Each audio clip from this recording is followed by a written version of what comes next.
Hi, and welcome to another edition of Small Business Spotlight. I'm Dan McIver, and today I'm joined by Dan Odabashian and Samantha Curry from New Scotland Development. Welcome, folks. Why don't you tell us a little bit about your business? Thanks, Dan. We're a multifaceted real estate investment firm. So we specialize in property management, managing people's portfolios, acquisitions, sales, and basically everything under the sun regarding real estate. We do construction projects as well. Wow, unbelievably ambitious. And how long have you guys been involved in the real estate business? Well, we've each been involved in real estate for the better part of the last decade, but recently just teamed up in the past 2 years, formed this company as we saw a pretty big need for a real estate firm that does more than one thing, like just sell properties or just manage properties. And so, you know, we can have basically a one-stop shop for our clients to engage our services. Yeah, I think we also saw a big need for the mom and pop landlords out there because the big companies often have in-house management. And there are a lot of smaller investors out there that own a lot of property in Albany, just, you know, haven't found the right partner to help them service those properties so that they can put their focus somewhere else. Wow, thanks, guys. Let's narrow that down a little more and really focus on the people that you serve. Tell me a little bit more about your target market. Well, we serve many different types of clients, whether it be people who are just looking to invest capital with us, or people who are looking to purchase property, people are looking for property management. Dan, you want to take that a little further?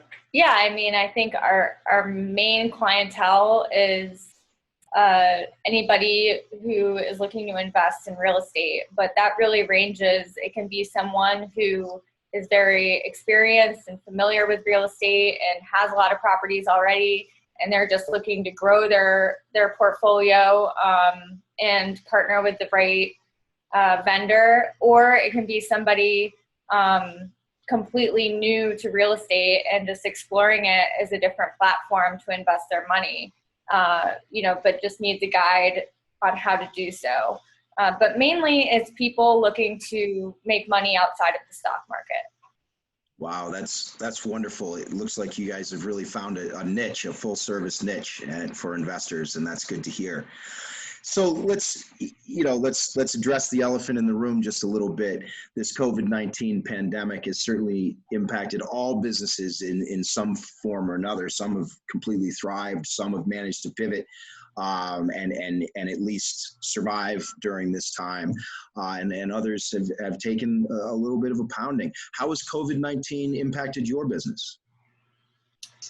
I would say that we're very fortunate and thankful for the business model that and the vision we had for our company at the very outset, because our interests were naturally diversified because we have a bunch of different services that we offer. So it was unintentional, but when COVID hit, even though sales were kind of brought to a halt, we were still able to service our tenants and our landlord clients through property management because it was deemed an essential service.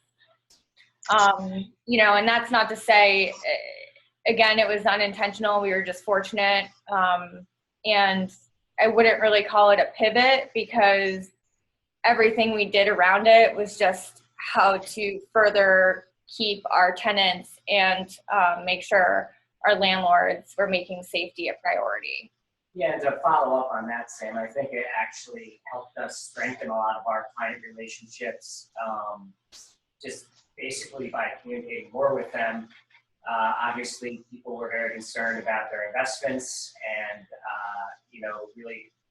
it really gave us a sense of how much our clients value our advisement in such a drastic time like this. So just to add that in there. Excellent. Thank you, Dan. So I'm going to ask a little bit of an interesting question. It's been said that smart people learn from their own mistakes and wise people learn from the mistakes of others. Are you willing to share any learning experiences that you've had along the way that other business owners out there can learn from? I think myself personally, that just accept the fact that you're going to make mistakes. A lot of entrepreneurs get into it because, you know, they don't want to have a boss. They want to run their own business, and they're typically pretty intelligent people. And some people have a tough time accepting the fact that, you know, they do make mistakes, but it's going to happen, and you just need to learn from them every single day. When I look at what I was, you know, the way I was doing things when I first started, it's vastly different. And so use mistakes as a growth opportunity rather than, you know, being below the point and dwelling on them. Yeah, I mean, that's my favorite question, because I love to hear about other people's mistakes because it makes me feel better. But yeah, I mean, the lessons are never ending. And I think it's comforting when you're a business owner to hear about other people's stories. And some of the most successful people in the world, if you ask them the mistakes they've made some pretty dumb mistakes. So I think the key is just to be forgiving with yourself as long as you learn from it, and just know that the lessons are never going to end. Guys, those are great answers. Thank you so much for your openness and your sincere message of learning as you go. The last question I have for you, and I'll let you off the hot seat. You have such a community-focused vision and mission at New Scotland Development. Do you want to share with us a little bit about that, where that came from, and what your vision and mission are? Yeah, absolutely. So, you know, our vision is pretty much to raise the standard of community living worldwide through locally based investment projects. And then, you know, through that, also providing a channel for our investors to be successful. So just like rehabbing a house, you know, you kind of have to start from the inside out. So we started local in the capital region, and obviously we live here, we have roots here, we're passionate about the area. So that's kind of where it began, and it's a special place because it's one of the oldest cities in the country. It has a ton of history, it has a ton of construction that you can't find anymore, which is really becoming like a luxury asset because of how rare it is as the years go on. So we really enjoy the transformation process. And that's not to say that we really believe it involves the community. And again, it's a partnership of pairing the right community builders with the right investors, whether they be local or out of state.